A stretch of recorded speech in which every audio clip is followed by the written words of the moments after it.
Karon nga adlaw is natin nadawatan nga iPhone 13 Pro Max.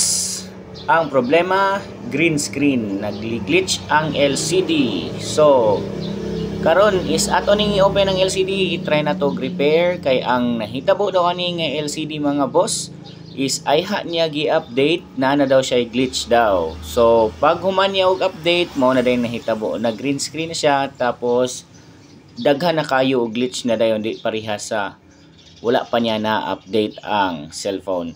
So karon is tudlon ta mo unsaon pag open, pag remove sa LCD nga dili mabuak ang LCD mga boss. Dili pwede nga ikaw lang mag-remove ani nga wala kay mga tools nga gamit, wa kay sakto nga tools kay possible mabuak gyud ni imong LCD mga bossing.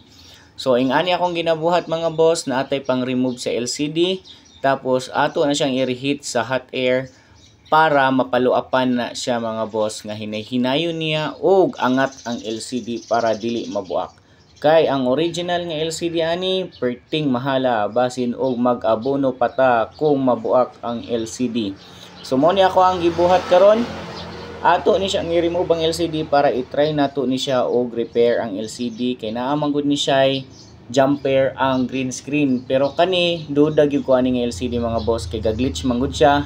So, ga-green screen and then okay ron ta green screen lang siya kay basin og ma-repair ra. Pero ang nahitabo man gud ani niya is ga-glitch siya. So, makita nimo ang display ani inig human og jumper nato mga boss. So, ingani ang pag-remove sa LCD mga bossing. So, niangat na to dito nga part. Sobra na kato nga pero di pa gid na nato basta-basta nga kaliton kay basin umukrak ang LCD kay kaning LCD sa iPhone 13 Pro Max is grabe ni ka sensitive nipis kinisan mga bossing.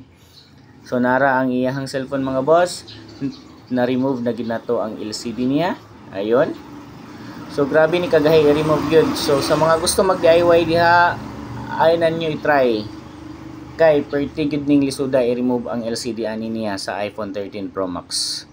So ayun, so atong tanggalon ang LCD, i-try na to ni siya jumper mga boss. Kay naman gud ni siya i-way nga basin og ma-repair pa siya. Madala pa siya jumper. So morning iPhone 13 Pro Max niya, grabe pag goods. Bago pa kay tanan, sino pa kay tanan mga bossing. So yun.